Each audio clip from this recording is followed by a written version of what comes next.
The 2025 fire season is getting ready to get underway. Some of you may have actually already gone out on fires, but I have received quite a few questions, so we're just gonna go through some of those and answer your guys' questions, do some life updates. Some of you may have actually already been out on fires already, and it is nice and roasty toasty where you are. I'm here in lovely Alaska where there's snow on the ground still and no sun, as you can tell by my super pale skin. So I have my cup of coffee. Let's go ahead and jump on in. I did want to let you guys know that on 19 May, that's gonna be the last day that my website will be up and available. So I would go and get any of the resources that you're interested off of there before 19 May. Okay, let's go ahead and answer some of your guys' questions. One of them is asthma a disqualifier? Everyone has to go get a physical before the fire season starts. And so I would say let the physician or the person who's conducting your physical, let them disqualify you. Don't disqualify yourself.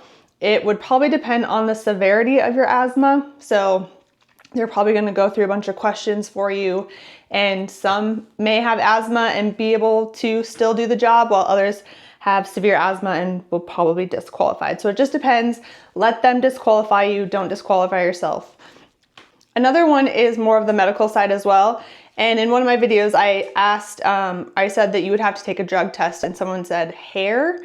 And no, I believe it was a urine test. I cannot remember, it's been so many years now, but I'm pretty sure it was a urine test for the drug tests. This next question is, how many push-ups and sit-ups do you have to do, and what's the time limit? So this was in reference to the pack test. So if you are a hot shot, there are other physical requirements that are required. I do not know those off the top of my head. So any of my hot shots out there who do know the requirements, please leave those down below. I would love that. But for everyone else who's doing like engine crew, hand crew, things like that, who are doing the arduous pack test, all you have to do, or the work capacity test, that's where you do the 3 miles with 45 pounds on. You have to do it under 45 minutes. There's no push-ups and sit-ups required for that. This next question is, hey, I really like your channel. I can pretty much eat any food, but I hate MREs. What does breakfast, lunch, and dinner look like? Is it an MRE almost every day? So it just depends on what type of fire you're on. The large complex fires, typically they will be catered. These are like the big massive ones. So you can get up really early, you'll go get some breakfast. I'll have a hot breakfast for you.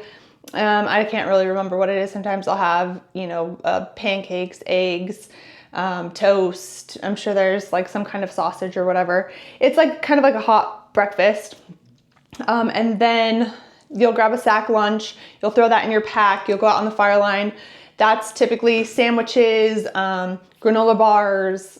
Sometimes you'll get lucky and get like an Uncrustable, like that was everyone's favorite thing to get. There's gonna be some kind of candy in there. Sometimes you'll get a sandwich of like turkey sandwich, or they had like different kinds that you could pick up. So yeah, that's for the sack lunches. And then for dinner, you would come back into camp and they would have, a hot dinner for you. That could be anything from, turkey and potatoes and green beans to whatever they want to, cater. But yeah, it's typically enough food. I think you can eat as much as you wanted. That's what I remember anyways.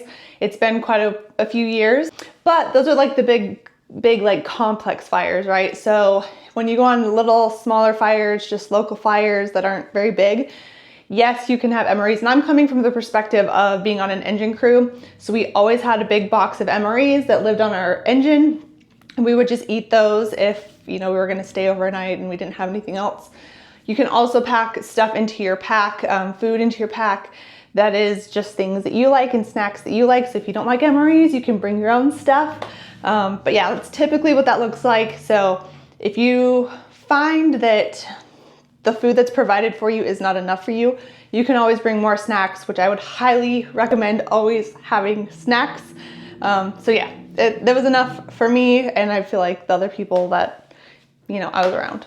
This other question is, how do I become a wildland firefighter? I have plenty of videos on that, but also on my website, there's a resource of all the steps that you can take that will help you through your hiring process of how to be a wildland firefighter. So you guys can go check that out as well. But also I have videos on it. This next one is, are you all ready or are you training to be a wildland firefighter? So I was a wildland firefighter many, many moons ago. I'm actually active duty military right now, and so this August will be my 16-year mark. So it's been a minute since I've been a firefighter, but I started this channel because I love firefighting. It has my heart. I love it so much. And so I just wanted to share my experience and maybe help other people along the way. And so that's why I started the channel. And I know it's been a long time since I've been on a fire, but I do really, really enjoy it. So. And then another thing, am I going to be a firefighter this year? I am not. If you've been here this long, let's go ahead and just tell what's going on. I am pregnant, so no, 2025 is not gonna be my fire season. I actually was looking into doing it this year up here in Alaska.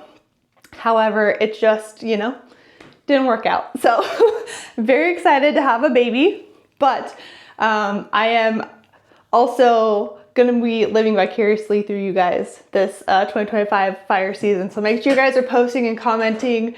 You guys can go to my other social media, my Instagram. I'll pop those up here for you guys, and tag me in your photos. I would love to see your photos and your videos.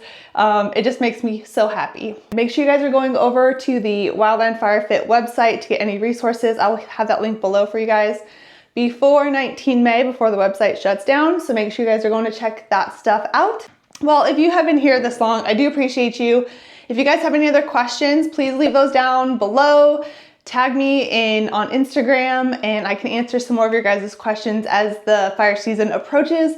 Hopefully you guys enjoyed this video. If so, please give it a thumbs up. Don't forget to subscribe. You guys can check out some of my other videos. I will leave those over here for you. And yeah, I will see you in the next video.